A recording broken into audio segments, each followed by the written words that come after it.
Medical অ্যাডমিশনের journey কিন্তু শুরু হয়ে গেছে। এটা হচ্ছে আমাদের জীবনের সবচেয়ে গুরুত্বপূর্ণ সময়।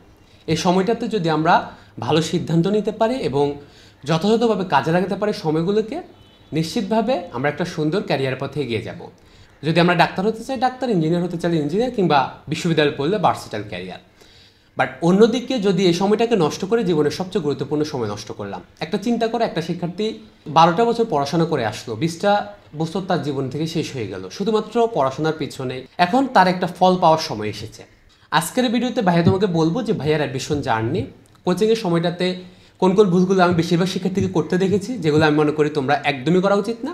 আর আমি কীভাবে আমার এই জার্নিটাকে ফ্রুটফুল করতে পেরেছি, আমি কীভাবে আমার স্বপ্নের ঢাকা মেডিকেল কলেজটা চান্স পেতে পেরেছি, কি কি বিষয় ছিল আমার মধ্যে যেগুলো আমাকে অন্যদের থেকে অনেক বেশি এগিয়ে রেখেছে, সেগুলো নিয়ে আমরা এই ভিডিওতে আলোচনা করব। প্রথমে আমাদেরকে এই 3টা মাসের গুরুত্ব বুঝতে হবে। দেখো, আমরা এইচএসসি লাইফে 2টা বছর যে কোনোভাবে কাটিয়েছি। হয়তো অনেকে পড়াশোনা করেছি বা হয়তো অনেকে করিনি। যাই করি না কেন, যত ফাঁকিবাজি করি না কেন, যদি এই 3টা মাস প্রপারলি কাজে না লাগায়, তাহলে এতদিন আমরা যতই ভালো শিক্ষার্থী ছিলাম না কেন, লাভ হবে না। আর যে শিক্ষার্থী 3টা মাস ভালোভাবে কাজে লাগাবে, সে এতদিন যে শিক্ষার্থী থাকুক না কেন, সে দেখবে যে চান্স পাবে। এভাবে আমরা দেখি আমাদের বহু কলেজ টপার চান্স পায় না, বহু মিডিয়াম লেভেলের ব্যাকবেঞ্চার টাইপের স্টুডেন্টও চান্স পেয়ে যায়। এর কারণ হলো ও প্রপারলি 3টা মাসকে কাজে লাগিয়েছে। প্রথমেই এটা একটু বুঝে নাও। আমি সবসময় কোচিংয়ের প্রথমে এটা সেট করে নিয়েছিলাম যে আমার জীবনে এই 3টা মাসই সবচেয়ে গুরুত্বপূর্ণ। এই 3টা মাসে আমি আমার বেস্টটুকু দিতে হবে। কোচিংয়ের পরের 3টা মাসের কোনো গুরুত্ব নেই। কোচিংয়ের পরে মেডিকেলে যখন চান্স পেয়ে যাবা, 3টা মাস তুমি অপচয় করতে হবে। কেননা আমাদের এরপরে ক্লাস শুরু হবে 3 মাস পরে। তো 3 মাসে তুমি একটা লম্বা প্রপার ছুটি পাবে। এটা প্রপার ছুটি। কেননা এসএসসির পর এইচএসসির কোচিং বা এইচএসসির পড়াশোনা, এইচএসসির পর এখন অ্যাডমিশন কোচিং, ছুটি তো নাই বললেই চলে। কিন্তু মেডিকেল অ্যাডমিশন দেওয়ার পর আর মেডিকেল ক্লাস করতে হবে না তোমাকে, কেউ করে না, করার দরকারও প্রয়োজন নেই। প্রপার একটা ছুটি পাবা। সেই চিন্তা করেও এখন একটু সচেতন হও, এটাকে কাজে লাগানোর চেষ্টায় আসো। আগে যা করেছো সব ভুলে গিয়ে নতুন করে শুরু করার চেষ্টা করো। দ্বিতীয়ত, আমি বেশিরভাগ শিক্ষার্থীকে দেখি লক্ষ্যহীনতায় ভুগছে। ভাইয়া আমি কি চান্স পাবো, আমার কি চান্স হবে, এই চিন্তা কেউ করে লাভ নেই, উত্তর দিতে পারবা না। এবং আমার কি চান্স হবে মেডিকেলে, মেডিকেল তো অনেক কঠিন। হ্যাঁ, মেডিকেল কঠিন, মেডিকেল অনেক প্রতিযোগিতাপূর্ণ পরীক্ষা। লক্ষাধিক শিক্ষার্থীর বিপরীতে এখানে 5350-80 জন চান্স পাবে। ঢাকা মেডিকেলে চান্স পাবে মাত্র 250 জন। নিশ্চিতভাবে এটা কঠিন। কঠিন বলেই তো প্রাপ্তিতে এত সুন্দর। কঠিন বলেই তো যারা প্রথমে তাকে নিয়ে সারা বাংলাদেশ নিউজ করে। কঠিন বলেই তো আজকে যারা মেডিকেলে পড়ছে, তোমরা তাদের কথাগুলো শুনছো, তাদের দিকে তোমরা তাকিয়ে আছো, তাদেরকে দেখে তোমরা স্বপ্ন বুনছো। নিশ্চিতভাবে এটা কঠিন বলে তো প্রাপ্তিটা এত বড়। কঠিন বলে তো সবাই এটাকে সেলিব্রেট করছে। সবাই যারা চান্স পায় তাদেরকে কংগ্রেচুলেশন জানাচ্ছে, তোমাকেও দিবে নিশ্চিতভাবে। এজন্যই এটা তো কঠিন তো অবশ্যই। তাই চান্স পাবো কি পাবো না সেই সমীকরণ বাদ দিয়ে দাও। প্রপারলি আমার হাতে যা আছে সেটা আমি করব। এবার যদি আমার ভাগ্যে চান্স থাকে হবে, না থাকলে হবে না। এই জন্য প্রথমে আমাদেরকে সেট করে নিতে হবে আমরা মেডিকেলে পড়বো এবং আমরা মেডিকেল কোচিংটাই করছি, আমরা মেডিকেল ফোকাসই পড়াশোনা করছি। অনেক শিক্ষার্থীকে আমি দেখি, ভাই মেডিকেল পড়বো নাকি ভার্সিটিতে পড়বো, মেডিকেলের পাশাপাশি বুয়েট পড়বো কি, না না না না না, সময় নষ্ট, সময়ের অপচয়। যাদের নাম্বার জিপিএ 5.5 আসবে ইনশাল্লাহ, 5টা আসছে যাদের, তাদের 5 আসবে আশা করা যায় সব কিছু ঠিকঠাক থাকলে, তারা শুধুমাত্র মেডিকেল। যাদের জিপিএ কিছু কম আছে, বাট তোমার বিশ্বাস যে সব কিছু মিলিয়ে তোমার 8 মার্কের নিচে 5-6 মার্ক কাটা যাবে, তাদের লক্ষ্য শুধুমাত্র মেডিকেল। যাদের মার্ক 8-10 কাটা যাবে এর উপরে, তাদের লক্ষ্য হবে হ্যাঁ আমি পড়াশোনা করব, কিন্তু নিশ্চিতভাবে মেডিকেল আমার জন্য সেফ জোন না, আমার ভার্সিটির দিকেও চিন্তাভাবনা করে রাখা উচিত। অবশ্যই আমাদের ভার্সিটির দিকেও নজরদারি করতে হবে। তার জন্য ভার্সিটি কোচিংকে সাথে সাথে রাখতে হবে। ম্যাথ রাখতে হবে, ভার্সিটি ম্যাথ, কিংবা তোমার অপশনাল কোনো সাবজেক্ট থাকলে সেগুলো রাখতে হবে। এগুলো তোমাকে কাজে দিবে। ক্লিয়ার? আমি যেটা সিদ্ধান্ত নিয়ে ফেলেছি, যেহেতু আমার এইচএসসিতে জিপিএ 5 ছিল, এইচএসসি পরীক্ষা দিয়েছি, যা হয়েছে আলহামদুলিল্লাহ। আমি মেডিকেল অ্যাডমিশন করছি। মেডিকেল, শুধুমাত্র মেডিকেল। মেডিকেলের বাইরে আমার কোনো শব্দ শোনার দরকার নেই, কোনো দিকে 1 মিনিট ব্যয় করার দরকার নেই। এই লেভেলের ফোকাস এখন তোমার থাকা লাগবে, দ্বিধাদ্বন্দ্বে ভোগার কোনো সুযোগ নেই। আমি এটা সিদ্ধান্ত নিয়ে ফেলেছি আলহামদুলিল্লাহ। পড়াশোনার শুরুতেই যেটা আমি ফিল করব, তোমরাও ফিল করবা, অনেক কিছু এতদিন পড়নি, একদম চোখেই ধরেনি। ক্লাস করলে প্রথম দিকে হাঁ করে তাকিয়ে থাকবা। প্রথম দিন পরীক্ষা দিয়েছি, মার্ক পেয়েছি 13, 50-এ 13, তাও জুলজির মতো পরীক্ষায়। অধ্যায়টার নাম প্রাণীর পরিচিতি। কেন আমি আসলে অ্যাডমিশনের সাথে অভ্যস্তই না। দেখবো যে সবাইকে অনেক প্রাণবন্ত মনে হচ্ছে যে তুমি সবচেয়ে দুর্বল, তুমি সবচেয়ে করুণ, বা তুমি হয়তো গ্রাম থেকে উঠে যাওয়া স্টুডেন্ট হতে পারে। কিন্তু টেনশনের কোনো কারণ নেই। এই মার্ক স্থায়ী না, 3 মাস পরে এই মার্ক চেঞ্জ হয়ে যাবে। কয়েকদিন আস্তে আস্তে অভ্যস্ত হওয়ার পরে প্রশ্নের ধরন তুমিও বুঝতে পারবা, তোমার মার্ক ইমপ্রুভ করবে। যখন তুমি প্রথমে কোচিংয়ে যাবা তখন তুমি বুঝতে পারবা, বা ক্লাস করবা অ্যাডমিশন, তখন তুমি বুঝতে পারো তুমি অনেক কিছু পড়োনি, একদমই পড়োনি। তুমি অনেক ফাঁকিবাজি করে এসেছো। আবার তুমি যে বই পড়ে এসেছো, কোচিং কিন্তু সেই বই পড়াচ্ছে না। কোচিং আমরা যেগুলো পড়াচ্ছি অবশ্যই সেগুলোই পড়াবে, কারণ আমরা কোচিং রেকমেন্ডেড বইগুলোই পড়াচ্ছি তোমাদেরকে। সো বইয়ের ভিন্নতা থাকতে পারে, নতুন করে তোমাকে শিখতে হতে পারে। এর পাশাপাশি অন্যান্য বইয়ের রেফারেন্স থাকতে পারে, কোচিংয়ের নিজস্ব নোট, সাজেশান, ডাইজেস্ট এগুলো থাকতে পারে। তাহলে এগুলো মিলে আমাদের একটা বিশাল পাহাড় মনে হবে। কোনটা রেখে কোনটা পড়বো, কি রেখে কি পড়বো, না পড়ালেখা করব, না কোশ্চেন সলভ করব, না প্রশ্ন ব্যাংক দেখবো, না ভার্সিটি দেখবো, না সমস্যার সমাধান করব। তার উপর কোচিংয়ে আরও স্পেসিফিকলি পড়তে হয়, আরও ডিটেলসে পড়তে হয়, তাই না? বাট হতাশ হওয়ার কোনো কারণ নেই ভাইয়া। এটার একটা সমাধান দিই। প্রথম কথা, একটা মূল বই। মূল বই সব কিছুর বিকল্প। একটা মূল বই তোমাকে সব কিছু সমাধান করে দিবে। যারা পরীক্ষায় প্রশ্ন করবে তারা মূল বই থেকে করবে। সো এই জন্য আমাদেরকে মূল বইটা লাইন বাই লাইন খুব ভালো করে ডিটেলসে পড়তে হবে। মূল বই পড়ার পরে অন্য বই, মূল বই পড়ার পরে গাইড, মূল বই পড়ার পরে সাজেশন। এর আগে কোনো ভাইয়ের সাজেশন নাই, শুধুমাত্র মূল বই। আমি শুধুমাত্র মূল বই পড়েছি এবং আমি এই তত্ত্বে বিশ্বাসী। আমিও তোমাদেরকে পরামর্শ দিচ্ছি, 3-4টা বই একদমই পড়া যাবে না। জাস্ট সিঙ্গেল সাজেস্টেড, ভাইয়ারা যেটা সাজেস্ট করছি ওই মূল বইটা ডিটেলসে, ওই ইনফরমেশনগুলো ডিটেলসে চেকে চেকে চেকে চেকে ব্রেনে ঢুকানোর চেষ্টা করতে হবে। এরপরে যদি সময় পাই, সাজেশন দেখে, এক্সট্রা ইনফো দেখে টুক করে শুধুমাত্র এক্সট্রা ইনফোগুলো, আবার ডিটেলসে পড়া যাবে না। শুধুমাত্র যেইটা তোমার মূল বইটাতে ভালোভাবে দেওয়া ছিল না, করে দেওয়া নেই, হয়তো সাজেশনে একটু সুন্দর টেবিল দেওয়া আছে, কিছু অন্য বইয়ের ইনফরমেশন দেওয়া থাকে, এগুলোকে আমরা সুন্দর করে আয়ত্ত করে নিব। আস্তে আস্তে আস্তে আস্তে আমাদের জমা হবে। অর্থাৎ আমাদের মূল বই হচ্ছে বেজ, এর ওপর আস্তে আস্তে আমরা লেয়ারে লেয়ারে বিভিন্ন ইনফরমেশন জমা করব। ক্লাস যখন শুরু হচ্ছে, আমরা তো এতক্ষণ ক্লাস করতে অভ্যস্ত না, আমাদের মনোযোগ চলে যাবে। 3 ঘন্টা টানা ক্লাস করা খুব কঠিন, কোমর ব্যথা হবে, চোখ ব্যথা শুরু করবে, চোখ দিয়ে পানি পড়া শুরু করে অনেকের। এতদিন অনেকেই এতক্ষণ পড়িনি, রিল দেখতে দেখতে অভ্যস্ত। এটা তো আর রিল দেখে সমাধান হচ্ছে না, বিশাল কর্মযজ্ঞ এখানে। অর্ধেক শিক্ষার্থী হতাশ হয়ে ছেড়ে দিয়ে কোচিং সেন্টার চলে যাবে। দেখবা টাকা দিয়ে কোচিং করা, 20,000-25,000 টাকা দিয়ে ফার্ম গেটে হয়তো বা হোস্টেলে এসে থেকে কোচিং করা মানুষ ছেড়ে চলে যাবে। এটাই হয়। কামড়ে লেগে থাকতে হবে, একদম কামড়ে লেগে থাকতে হবে। আমি আমার শেষ পর্যন্ত দেখে 4 বই, তোমার ব্রেন আস্তে আস্তে ফাংশন করা শুরু করবে, অভ্যস্ত হওয়া শুরু করবে। 20 দিন সময় দাও, 30 দিন, 1 মাস সময় দাও, দেখবে যে বই সব আস্তে আস্তে সব কিছু পাজল মিলানো শুরু করে দিয়েছে। তুমি মূল বইগুলো ভালো করে পড়তে থাকো, ফিজিক্স ভালো করে পড়লে দেখবে যে কেমিস্ট্রিতে এটার অনেকগুলো বিষয় চলে আসছে। কেমিস্ট্রি, ফিজিক্স ভালো করে পড়ো, দেখবে যে বায়োলজির অনেক এক্সপ্লানেশন অনেক বেশি সহজ হয়ে যাচ্ছে।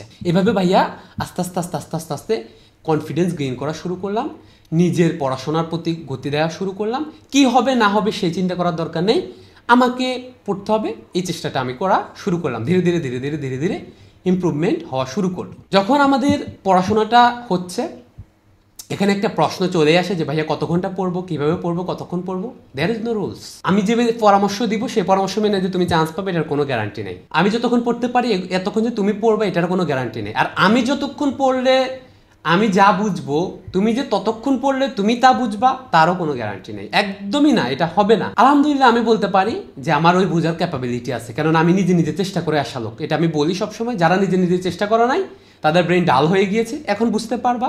আমি এইচএসসি শিক্ষার্থীদেরকে এজন্য বলি নিজে নিজে চেষ্টা করো, নিজে নিজে সমাধান করো, নিজে নিজে এক্সপ্লানেশন খুঁজো, নিজে নিজে মূল বইটা ঘেটে ঘেটে ঘেটে ঘেটে সময় দিয়ে বের করো।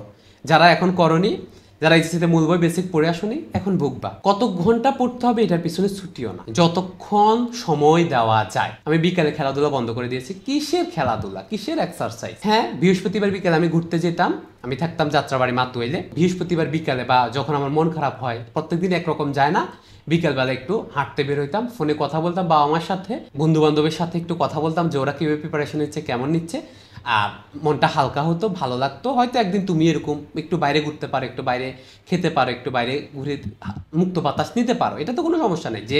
যেটা করলে তোমার পড়াশোনা, তোমার মনোযোগ ইমপ্রুভ হয়, এটা করতে পারবা। যেটা করলে তোমার মনোযোগ এই জায়গায় থাকে, অন্য কোনো জায়গায় সময় নষ্ট করার কোনো সুযোগ নেই, একদমই সুযোগ নেই। সবাই প্রপার একটা সিস্টেমের মধ্যে ঢুকে যেতে হবে। তাহলে আমাদেরকে যেখানে করছি, যেই গাইডলাইন ফলো করছি, যেভাবে করছি, সেটা সিস্টেমের মধ্যেই আমাদেরকে থাকতে হবে। ওই সিস্টেমই বেস্ট, সেটা আমাদেরকে মেনে নিতে হবে। মাল্টিপল ভাইয়া, মাল্টিপল কোচিং, এগুলো সময়ের অপচয়। এতদিকে মনোযোগ দিতে গেলে, এত নৌকা পা দিতে গেলে নিশ্চিতভাবে পিছলে পড়বা, তবে নৌকা ডুবে যাবে, এটা খুব স্বাভাবিক। এটা আমাদেরকে সচেতন থাকতে হবে। এবং আমি আমার যতটুকু সময় পেরেছি পড়াশোনা করেছি। একটু ঘুম কমাইতে হবে, দুপুরে অনেকের ঘুমানোর অভ্যাস আছে, একটু কমানোর চেষ্টা করতে হবে। ভাইয়া রাত জাগবো কি জাগবো না, আমি জেগেছি আমার 12টা 1টা পর্যন্ত, যতক্ষণ পর্যন্ত আমার পড়াশোনা করা উচিত ছিল, যতক্ষণ পর্যন্ত আমি চেষ্টা করতে পারি, যতক্ষণ পর্যন্ত আমি স্ট্রাগল করতে পারি করেছি। কোমর ব্যথা হইতে হইতে আমাকে ডাক্তারও দেখাইতে হয়েছে বেশ কয়েকবার, কিছু করার ছিল না। টেস্ট করার সানগ্লাস নিয়ে নাও, না হলে চোখে প্রচুর সমস্যা হবে। পর্যাপ্ত পরিমাণে আলো বাতাস রেখে পড়াশোনা করার চেষ্টা করো, ভালো একটা পরিবেশে পড়াশোনা করার চেষ্টা করো, যতটা কমফোর্ট থাকা যায়, কারণ এটা একটা লং জার্নি, খুবই ইন্টেন্সিভ জার্নি। সর্বোচ্চ সচেতন থাকতে হবে। তাই ঘন্টা দিয়ে মাপিও না পড়াশোনা, কোনোভাবেই নাই। আমার ফিজিক্সে দুর্বলতা থাকতে পারে, আমার কেমিস্ট্রির দুর্বলতা থাকতে পারে, আমার জন্য বইটা নতুন হতে পারে, আমার ইংরেজিকে না পারতে পারি, অনেক কিছু থাকতে পারে। এটা সম্পূর্ণ আমার নিজের থেকে নিজের চেষ্টা, আমার নিজের পরিশ্রম, আমার নিজের প্রিপারেশান, যত বেশি সময় দেওয়া যায়। তবে জেনারেল রুল হলো প্রতিদিনের পড়াশোনাটা প্রতিদিন শেষ করা। ভাইয়াকে প্রতিদিন যে 2টা অধ্যায় দিত, 3টা অধ্যায় দিত, আমি প্রত্যেকটা লাইন ধরে ধরে শেষ করতাম যতক্ষণ লাগতো। সাধারণত কোচিং আমি বিকালে করি, সো বিকালে করলে এসে তারপরে সন্ধ্যা থেকে রাত 12টা পর্যন্ত একটানা রিডিং দিয়ে পড়তে হবে। পরের দিন সকালে আবার ওইটা পড়তে ভালো লাগছে না, তাহলে ইংরেজিকে পড়ো। এবার প্র্যাকটিস টানা, ওই যে অনুশীলনী আছে, প্রশ্ন ব্যাংক আছে, অন্যান্য বই আছে, যা আছে সব প্র্যাকটিস টানা করতে হবে। এরপরে তো পরীক্ষা সবাই দাও, একটা পরীক্ষা দিতে হবে, তারপরে আবার পরের দিনে পড়াশোনার জন্য একটু প্রিপেয়ার থাকতে হবে। যারা অলরেডি দাগানো লাইন পড়ে এসেছো, 20 মিনিট অবশ্যই একটু দেখে গেলা বইটা, ক্লাসটা তখন আরো ভালো বুঝবা, আরো ভালোভাবে ক্যাচ করতে পারবা। এরপরে আসি কোচিং এর নাম্বার নিয়ে। I don't care actually coaching এর নাম্বার কি আসবে সেটা নিয়ে আমার কোনো কেয়ার নেই। আছে একটা জায়গায় আমার নিজের মেজারমেন্ট, যে আমি আজকে 50টা মার্কে পরীক্ষা দিলাম, 100টা মার্কে পরীক্ষা দিলাম, আমার কেন ভুল হলো এই প্রশ্নগুলো? কি পারি না, নাকি আমি জেনে ভুল, নাকি এই ইনফরমেশনটা আমি কখনো শুনেই নি, নাকি আমি জানি কিন্তু কনফিউজড হয়ে গেলাম? এটা নিজের আত্মসমালোচনার ব্যাপার, নিজের খুঁজে খুঁজে বের করার ব্যাপার। তো ভাইয়া যেটা করেছি, ভাইয়া যেগুলো ভুল হয়েছে একটা শিট বানিয়েছি, যে এটা হচ্ছে মিস্টেক ডায়েরি। সো সেখানে তুমি সুন্দর করে করে করে করে লিখতে পারো ইনফরমেশনগুলো, যে এই ইনফরমেশনটা আমি ভুল করেছিলাম, এই ইনফরমেশনটাতে আমি কনফিউজ হয়েছিলাম, এই ইনফরমেশনটাতে আমি ভালো মতো দাগাতে পারিনি। যেটা তুমি না বুঝে দাগিয়েছো সেটা সঠিক হলেও তোমার জন্য ভুল, এটা ভাইয়া সবসময় বলি। এভাবে একটা কন্টিনিউ ডায়েরি মেনটেন করো, যেখানে আমি ভুলের এই বিষয়গুলো আমি দেখি। এছাড়া যে প্রশ্নগুলো হয়, যে পরীক্ষাগুলো হয়, সেগুলো প্রিন্ট করে দিই। আমাদের এখানে পরীক্ষা দিলেও তুমি প্রিন্ট করে নিতে পারবা, যেখানে পরীক্ষা তোমাকে প্রিন্ট কপি, অফলাইন দিলে তো প্রিন্ট কপি ওরা দিবেই, সেগুলো তুমি কালেক্ট করে করে রাখবা। এবং যেগুলো ভুল হয়েছে তুমি অন্তত লাল কালিতে দাগিয়ে রাখতে পারো এবং একবারে শেষ করে রাখতে পারো। দ্বিতীয়ত হলো কোচিংয়ের যে মার্কটা, এটা একটা মিথ। এটার কারণ খুব সিম্পল। তুমি যদি কোচিংয়ের বইগুলো পড়ো, বা যারা আগে থেকে কোচিংয়ে একাডেমিক পড়াশোনা করে এসেছে, তাদের জন্য এগুলো খুব সহজ। কোচিংয়ের প্রশ্নের একটা প্যাটার্ন থাকে, প্রত্যেকটা কোচিং সেন্টার কিছু ভাইয়াই তো কোচিং প্রশ্ন করে, দিন শেষে মেডিকেল ভাইয়ারাই প্রশ্ন করে দেয় তোমাদেরকে। সো এই যে কিছু প্যাটার্ন আছে, যে এগুলো তুমি বুঝে যাও, তুমি এমনিতে কোচিংয়ে ভালো করবা। এটা দিয়ে মেডিকেল অ্যাডমিশনও হবে না, বরং এটা আরও ভুল হয়। কি ভুল হয়? যখন তুমি একটা ভাইয়ার প্যাটার্ন বুঝে যাও, একটা কোচিং সেন্টারের প্যাটার্ন বুঝে যাও, এবং ওই প্যাটার্নে মার্কের পিছনে ছুটতে থাকো, ভালো ভালো মার্ক পাও, তোমার মধ্যে একটা আত্মগরিমা চলে আসে, তুমি একদিকে পড়াশোনা কমিয়ে দিতে পারো, পিছিয়ে পড়তে পারো, বা চান্স হয়ে যাবে এরকম একটা চিন্তা করে অবহেলা করে দিতে পারো, একটু ডিলেমে দিয়ে দিতে পারো। দ্বিতীয়ত হলো, যখন অ্যাডমিশন কোচিংয়ে গিয়ে একটু ডিফারেন্ট প্রশ্ন দিবে, একটু ডিফারেন্টভাবে চিন্তা করতে দিবে। তুমি যেহেতু বারবার একই প্রশ্ন দিয়েছো, একই প্রশ্ন রেগুলার প্র্যাকটিস করেছো, এক্সামে দিয়েছো, রিভিশনে দিয়েছো, তো প্রত্যেকটাতে তোমার একটা মাইন্ডসেট তৈরি হয়ে যায়, এই প্রশ্ন আসলে এরকমই। পরে দেখা যায় যে অ্যাডমিশন কোচিং একটু ভিন্নভাবে চিন্তা করেছে, সো এই জন্য তখন ভুল করে ফেলবা। অনেকেই দেখবে যে প্রথম দেখা প্রশ্ন দেখায় ভুল করে ফেলে। এই ভুলটা অ্যাভয়েড করার জন্য ভাইয়া সবসময় প্রত্যেকটি প্রশ্ন সচেতনতার সাথে পরীক্ষা দিয়েছি। অ্যাডমিশন কোচিংয়ে কত মার্ক এসেছে, কী এসেছে সেটা নিয়ে আমার কোনো টেনশন নেই, বাট আমার টার্গেট 80% মার্ক ধরে রাখা। দ্বিতীয়ত হলো আমার টার্গেট আমার কি ভুল হচ্ছে সেটা ধরে রাখা। তৃতীয়ত আমি যাতে আগামীকালকে ওই ধরনের মিস্টেক না করি। হ্যাঁ, আজকে আমি 50-এ 46 পেয়েছি, আগামীকালকে আমি 40 পেয়েছি, 35 পেয়েছি, কেননা কোচিংয়ে প্রশ্ন ইজি হার্ড অনেক মিক্স দেয়। কিন্তু আমার টার্গেট হচ্ছে যে আমি যেন জানা প্রশ্ন ভুল করি নাই। হ্যাঁ, আমি নাম্বার কম পেয়েছি, কিন্তু আমার পারফরমেন্স আমার কাছে ভালো। আমি জানা প্রশ্ন ভুল করিনি, রেগুলার পড়া প্রশ্ন ভুল করিনি, কমন মিস্টেকগুলো একদমই করিনি, শুধুমাত্র এমন প্রশ্ন ভুল করেছি যেগুলো আমি শুনেই নাই, আমি জানতামই না, এই ইনফরমেশন আমার মাথায় নেই, সেটা আমাকে শিখে নিতে হবে, সেটা আমার কাজ করার ব্যাপার আছে। ক্লিয়ার? অনেকেই আমরা কোচিং করতে ফার্ম গেটে আসছি, শহরে আসছি, পাশের বন্ধুবান্ধব ভালো নাই হতে পারে, অনেকেই আমরা বাবা মাকে ছেড়ে চলে আসছি। ভাইয়ার রেকমেন্ডেশন এই ক্ষেত্রে কোচিং করার জন্য অবশ্যই বাবা মার সাথে থাকা, অবশ্যই পরিবারের সাপোর্ট নেওয়া। আমি কি পরিবারের সাথে ছিলাম? না, বাট আমি এক আত্মীয়র বাসায় ছিলাম যেখানে আমার পড়াশোনার প্রপার পরিবেশ ছিল। যদি পড়াশোনার প্রপার পরিবেশ না থাকে তাহলে আত্মীয় স্বজনের বাসায় না উঠে হোটেলে ওঠা ভালো, মানে হলো হোস্টেল বা যেখানে থাকো ভালো আবাসিকে। আর দ্বিতীয়ত হলো যদি সবচেয়ে ভালো হয় তোমার ফ্যামিলি থাকে। এই সময়টাতে যদি খারাপ হয়ে যাও শেষ, মেসেঞ্জারে চ্যাটে জড়িয়ে যাও শেষ, একটু ইমোশনের বহিঃপ্রকাশ ঘটে যায় শেষ, হয়ে যায়, বয়সটা এমনই হয়ে যায়। একদমই সতর্ক থাকতে হবে, অ্যাবসোলুট সতর্ক। আবারও বলছি, যারা এইসবে আসো just stop it for now, একদম স্টপ। এইটাকে তোমাকে কম্প্রোমাইজ করতেই হবে তোমার স্বার্থের জন্য, তার স্বার্থের জন্য। সে যদি তোমাকে সফল দেখতে চায় তাহলে সে এই দায়িত্ব এইটা মেনে নিবে যে তুমি প্রপারলি মনোযোগ দিয়ে পড়াশোনা করবে, কোনো ধরনের ইন্টারফেয়ার করা হবে না। সে যদি তোমাকে সফল, সে যদি তোমাকে ভালো চায় সত্যিকার অর্থে। সেকেন্ড থিং, নতুন করে তো অবশ্যই এই ধরনের চিন্তাভাবনা করার একদমই ওয়ে নাই। সময়, টাইম কনজিউমিং, এই ব্যাপারগুলো বাদ দিবা। খেলাধুলা করতে গিয়ে দুর্ঘটনায় পড়লে বহু ঝামেলা। এমন কোনো কাজ করা যাবে না যেটা তোমার দুর্ঘটনার প্রবণতাটাকে বাড়ায়। কোনো রিস্ক গেম, কোনো বড় ট্যুর, ডেঞ্জারাস কোনো কাজে তো কোনোভাবেই অ্যাক্টিভিটিতে জড়ানো যাবে না। যতটুকু সেফ অ্যান্ড সিকিউর একটা আবদ্ধ পরিবেশে থাকা যায়, এটা হচ্ছে সবচাইতে ভালো। হতাশা চলে আসে, এটা কমন জিনিস, চান্স হবে কি হবে না এটা কেউ জানে না। কাটানোর উপায় কি ভাইয়া? দুইটা উপায় বলি। এক, যেহেতু আমার বাবা মা দূরে থাকে, আমি আমার বাবা মাকে কল দিতাম, আমার কান্না চলে আসতো তাদের সাথে কথা বলে। তারা যখন বলতো হ্যাঁ বাবা ভালো করে পড়, ভালো করে কর, চান্স পা, আমার বাবার কথা মনে পড়তো যে সে এই রোদ্রে, যেখানে আমি দাঁড়াইতে পারছি না, তাই না, সে এই সময়ে বাজারে থাকে, দোকানদারি করে। তোমার মা সারাটা জীবন কষ্ট করে আসছে, প্রত্যেকটা মা সারাটা জীবন সংগ্রাম করে যায় তোমাকে একটা বেটার ফিউচার দেওয়ার জন্য, একটা ভালো পরিবেশ দেওয়ার জন্য। এই যে ঘন্টার পর ঘন্টা চুলার দুয়ারে বসে থাকে, রান্না করে, তোমাকে ভালো সাপোর্ট দেওয়ার জন্য। বেশিরভাগ শিক্ষার্থীকে সাপোর্ট দিচ্ছে, আর যারা সাপোর্ট পাচ্ছ না একটু সাপোর্ট আদায় করার চেষ্টা করো। তোমার বাবা মার সাথে তোমার একটা ক্লিয়ার কাট ডিল থাকতে হবে যে বাবা মা আমার তো এখন অ্যাডমিশন কোচিং, তোমাদেরকে একটু কম্প্রোমাইজ করতে হবে, আমার যদি কিছু কাজ থাকে সেগুলো থেকে বিরত থাকতে হবে, কেননা এইভাবে সব কিছু করবো, এরপরে অ্যাডমিশন হবে, ভালো হবে, রিক্সা চালাবো, আবার অ্যাডমিশন কোচিংও করবো। হ্যাঁ অনেকে হয়, কিন্তু কয়জন? এক দুইজন, সবাই তো একদমই না, তাই না? কাজকাম করে বা আরও পড়াশোনা করে চান্স হবে এটা একদমই না। এই সময়টাতে যতটুকু সম্ভব একটু পড়াশোনার সময়টা বাড়াইতে হবে, অন্য কাজগুলো থেকে বিরত থাকার বাবা মাকে এই বিষয়গুলো বুঝাতে হবে। এটা হচ্ছে প্রথম কথা, যে বাবা মা তোমার মোটিভেশন। তাদের চেহারার দিকে তাকাইলে তোমার মনে হবে যে আমাকে একটা চান্স পেতেই হবে তাদেরকে খুশি করার জন্য। তোমার মা পরিবারের সবার সামনে যাতে সম্মানিত হয় সেজন্য তোমাকে খুশি করতে হবে। যারা গ্রামে আছে তারা এগুলো আরো ভালোভাবে ফিল করতে পারো। নিজের স্বপ্ন পূরণ তো আছেই, তাদের দিকে তাকালে আরো বেশি মোটিভেট হওয়া যায়। দি সেকেন্ড থিং ইজ, এটা একটা অবশ্যই মহৎ পেশা। যদি আল্লাহ তোমাকে সিলেক্ট করে, তুমি একটা হালাল রুজির দিকে যাচ্ছ, সেই চিন্তা অবশ্যই করতে হবে। আর মহান আল্লাহর কাছে দোয়া ছাড়া অনুপ্রেরণা আসবে না, প্রশান্তি আসবে না। ভাইয়া সবসময় বলেছি, বেশি বেশি নামাজ, তাহাজ্জুদ, নফল, জিকির যত বেশি ইমপ্রুভ করা যায়, দান সদকা যত বেশি ইমপ্রুভ করা যায়, কোনো লিমিট নেই। তোমাদেরকে সবসময় ব্যালেন্স করতে হবে যে আমি কোন সময়টা, আমি অনেকক্ষণ পড়লাম আর ভালো লাগছে না, এবার একটু বসে বসে চোখ বন্ধ করে একটু জিকির করি, একটু রিল্যাক্স করি, নিজেকে একটু বিরত থাকি। পাপ থেকে তো বিরত থাকতেই হবে। একবার পাপে জড়ায় যাবা, চান্স এমনিও হবে না, অমনিও হবে না। এটা শুধুমাত্র এইদিকে না, এটা আমি বিশ্বাস করি অন্ততভাবে। এই ব্যাপারগুলো থেকে অবশ্যই সচেতন থাকতে হবে। যেগুলো ভাইয়া কমপ্লিটলি মেনে চলেছি, সেগুলো ভাইয়া তোমাদেরকে ধীরে ধীরে ধীরে ধীরে বোঝানোর চেষ্টা করেছি। ভুলে যায় এরকম একটা ব্যাপার অ্যাডমিশন কোচিংয়ে কাজ করে। একবার পড়বা, সারাক্ষণ মনে থাকবে, এই আশা করা একদমই বোকামি। ভাইয়া যেটা করেছি, ভুলে যাওয়া, মনে রাখার একটু হলো রিভিশন। বাট ভাইয়া তোমাদেরকে 3টা সহজ সলিউশন দেওয়ার চেষ্টা করবো। ফার্স্ট, যে তুমি যখন পড়ছো, পড়ার আগে প্রিপারেশন নিয়ে পড়ো, বুঝে পড়ো, ইন্টেনশনালি পড়ো। What is my intention?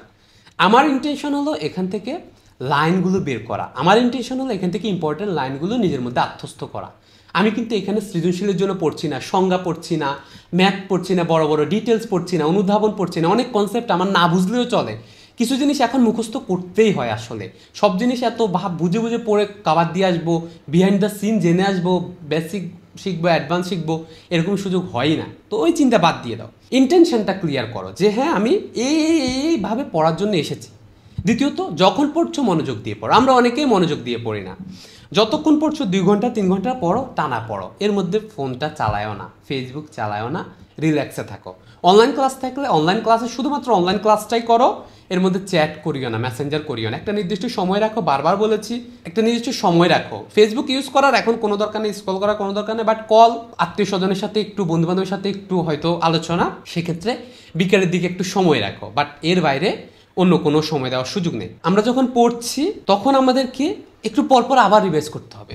এই যে একটা পেজ পড়লাম, কি বুঝলাম, বই বন্ধ করে আবার বলতে শুরু করো যে আমি কি পড়লাম। লাইনগুলো পরপর বলতে শুরু করো যে যা যা শিখেছি আমি, পয়েন্ট তোমার মনে আসতে হবে। এটা খুব স্পেসিফিক ইনফরমেশন লাগবে তোমার মেডিকেল অ্যাডমিশনে চান্স পেতে হলে। সো পয়েন্ট বাই পয়েন্ট মনে আসতে হবে। যেইটাই আসতেছে না, যেইটাই মনে হচ্ছে আটকে গেছে, আবার দেখে আবার পড়ো। একটু টাইম কনজিউমিং বটে, বাট এখন তো মুখস্থ করার অ্যাবিলিটি প্রথমতে আগে বাড়াইতে হবে। আস্তে আস্তে বাড়লে তারপরেই আস্তে আস্তে তোমার এত আর লাগবে না, দ্বিতীয়ত রিভিশন দিয়ে শেষ করে ফেলতে পারবা। মুখস্থ করার সর্বশেষ টেকনিকটা হলো রিভিশন। অবশ্যই যত বেশি রিভিশন দিবে তত ভালো। ভাইয়া প্রথমে একবার যখন ভাইয়ার ক্লাসটা করতে আসছো, তার আগে রিভিশন একবার শুধু টপিকটা জেনে আসো, কি কি পড়াবে, কি কি করবে সম্ভাব্য। তোমার অনেকে দাগানো বই আছে, আমরা দাগিয়েই তো দিচ্ছি এইচএসসি লাইফে। সো ওগুলো এক নজরে জাস্ট কোনো বোঝার দরকার নেই, থরলি। সেকেন্ড থিং, এখানে মেডিকেল প্রশ্ন কী কী এসেছে সেটা এক নজরে দেখে নিলে, তাহলে ভাইয়া রেফারেন্সটা বুঝতে সুবিধা হবে। ক্লাসটা মনোযোগ দিয়ে করার পরে এরপরে ভাইয়া তো দাগিয়ে দিবে কোনটা পড়বা না, কোনটা ইম্পর্টেন্ট না, কোনটা শুধু রিং, কোনটা মুখস্থ, কোনটা একটা না মুখস্থ, এটিএম। তাহলে এই জিনিসটা শিখে ফেলবা। পরের দিন যখন আবার ক্লাস করতে যাচ্ছ, তখন একটু এখানে আবার একটু রিভিশন দেওয়ার চেষ্টা করো। তখন 20টা মিনিট হলেও দাও, এই 20টা মিনিট দাও, এটাই তোমার জন্য কার্যকর হবে। সর্বশেষ এভাবে থ্রু আউট জার্নি ধীরে ধীরে চালিয়ে যেতে হবে। ভাইয়া এভাবেই চালিয়ে দিয়েছি, ভিতরের কোনো গুপ্ত রহস্য নাই। পুরোটুকুই অনেক বেশি পরিশ্রম, অনেক বেশি লেগে থাকা, অনেকবার পড়াশোনা করা। তবে ইন্টেনশনালি, আবার বলছি, গাদার খাটনি খাটিও না। যা বুঝছো, কোশ্চেন অ্যানালাইসিস করছো, শর্ট করে বোঝো। কোনটা কনফিউশনে পড়ছো, শর্ট করে মুখস্থ করে ফেলো। এইচএসসিতে যে ইনফরমেশনগুলো তোমার মনে আছেই অলরেডি, যেমন আমার অনেকগুলো তো ইনফরমেশন মনে ছিলই, সেগুলো আর পড়ার দরকার নেই। যে ইনফরমেশন তুমি ড্যাম শিওর যে তুমি কোনোভাবেই ভুল করবা না, এগুলো তোমার অলরেডি গেঁথে গেছে, শেষে বেসিক ইনফরমেশনগুলো পড়িও না। এরকম 50% ইনফরমেশন আছে যেগুলো আসলে তোমার আর মুখস্থ করতে হয় না, এগুলো রাখো। কিছু জিনিস আছে যেগুলো পড়তে হবে, বাট অনেকবার মুখস্থ হবে না, টেনশন করিও না। হোল সিলেবাসের ওপর প্রিপারেশন নিয়ে চলে যাও। 20 মার্ক না পেলেও 80 মার্ক দিও, ঢাকা মেডিকেল কলেজে চান্স হবে। এইটাও কিন্তু বড় ফ্যাক্টর। সো তুমি যে 20 মার্ক পাবা না, এটা অনেক আগে থেকেই আমরা জানি, সবাই জানে। এই জন্য 80 মার্ক পেলেও ইনশাল্লাহ চান্স হবে। এই পুরোটুকু গাইডলাইন মেনে চলা। এই ছিল ভাইয়ার পক্ষ থেকে তোমাদের জন্য অনুরোধ, পরামর্শ বলতে পারো। ভাইয়া চাই তোমরা সুন্দর করে একটা জার্নি শুরু করো, গোছানো একটা জার্নি শুরু করো, খুব প্র্যাকটিক্যাল একটা জার্নি শুরু করো। এবং যে ভুলগুলো বললাম, এটা তোমার মন বলে দিবে, ভাইয়া বলা লাগে না যে এটা ভুল করছি নাকি করছি না, এটা কি আমার মেডিকেল অ্যাডমিশনের দিকে আমাকে এগিয়ে নিয়ে যাবে নাকি নিয়ে যাবে না। এটাতে যাও। অতিরঞ্জন একদমই করা যাবে না, অহংকার একদমই করা যাবে না। নিরহংকার থেকে শিখার মন মানসিকতা নিয়ে, চেষ্টার মন মানসিকতা নিয়ে পুরো জার্নিটা যেতে হবে। মনে রাখবা, তোমার ফাইনাল খেলা হচ্ছে অ্যাডমিশনের দিন ভালো করলে, এর আগের দিন পর্যন্ত তুমি কি করেছো সেটা ম্যাটার না, অ্যাডমিশনের দিন ভালো করলেই হবে। তো সিলেবাস কভার করতে একটু সময় লাগবে, বাট অ্যাডমিশনের দিন এসে তুমি যাতে কমপ্লিটলি প্রিপেয়ার্ড হবো। কেউ কমপ্লিটলি প্রিপেয়ার্ড নিজেকে কনফিডেন্স পাবা না, মনে হবে না, কিন্তু তারপরেও যা শিখেছো তা দিয়ে যদি বেস্টটা, যতটুকু পড়েছো তা যদি সর্বোচ্চটুকু নির্ভুলভাবে ভর্তি পরীক্ষা দিয়ে আসতে পারো, ভাইয়া তুমি চান্স পাবা। কেমন লাগলো ভিডিওটি সেটা আমাকে জানাবা। অন্য কোনো টপিকে ভিডিও চাইলে সেটা কমেন্ট করে জানাবা, ভাইয়া সেটা তোমাদেরকে দেওয়ার চেষ্টা করবো। আসসালামু আলাইকুম।